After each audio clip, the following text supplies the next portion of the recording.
പിന്നെ കാസർഗോഡ് ജില്ലയിലെ ഉദുമ മണ്ഡലമാണ്. ഉദുമ മണ്ഡലത്തിലെ 8 പഞ്ചായത്ത് ചേർന്നാണ് ഉദുമ മണ്ഡലം. അപ്പൊ അതില് പഞ്ചായത്ത് തെരഞ്ഞെടുപ്പിലെ വോട്ട് നോക്കുകയാണ് UDF ഫ്രണ്ടിലാണ്, ഈക്വലാണ്, തുല്യശക്തികളാണ്. UDF തുല്യശക്തികൾ എന്ന് പറയാനില്ല, LDFന്റെ കോട്ടയാണെന്ന്. UDF കുറച്ച് മുന്നേറ്റം നടത്തുകയാണ് ചെയ്തത്.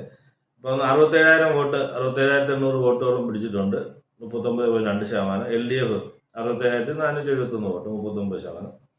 BJP അവിടെ 15% പിടിച്ചിട്ടുണ്ട്, 25,000 വോട്ടുണ്ട്, ഒരു നല്ല പ്രസൻസ് ഉണ്ട്.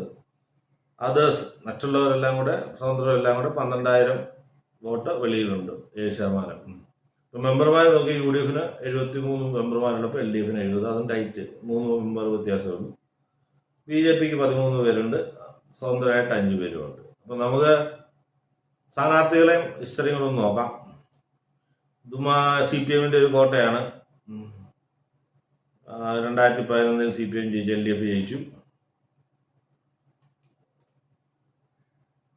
2016 CPM തന്നെയാണ് ജയിച്ചത്. അതിന് ശ്രദ്ധിക്കേണ്ട ഒരു കാര്യം, BJP 20,000 വോട്ടാണ് പിടിച്ചു.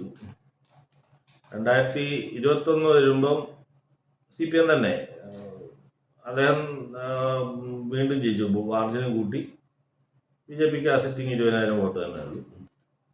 2026 വരുമ്പോൾ സ്ഥാനാർത്ഥികൾ വരുന്നത് സിറ്റിംഗ് MLA CH കുഞ്ഞമ്പു തന്നെയാണ്. കോൺഗ്രസിന്റെ K നീലകണ്ഠന്, BJPയുടെ മനുലാൽ മേലോത്തതാണ്. ഇപ്പോഴത്തെ കണ്ടീഷനിൽ ഒരു കാസർഗോഡ് ജില്ല പൊതുവെ CPMന്റെ ഒരു ഉദുമ LDF കോട്ടയാണെന്ന് പറഞ്ഞാൽ പോലും ലോക്കൽ ബോഡിയിൽ UDFന്റെ വോട്ട് ഷെയറാണ് ഇപ്പോൾ ഫ്രണ്ട് വന്നിരിക്കുന്നത്. അതുപോലെ ഭരണവിരുദ്ധതയുണ്ട്. അതുകൊണ്ട് LDFന്റെ വോട്ട് കുറയുകയും ചെയ്യും. LDFന്റെ വോട്ട് കുറയും, UDF അതിന്റെ വോട്ട് നിലനിർത്തും.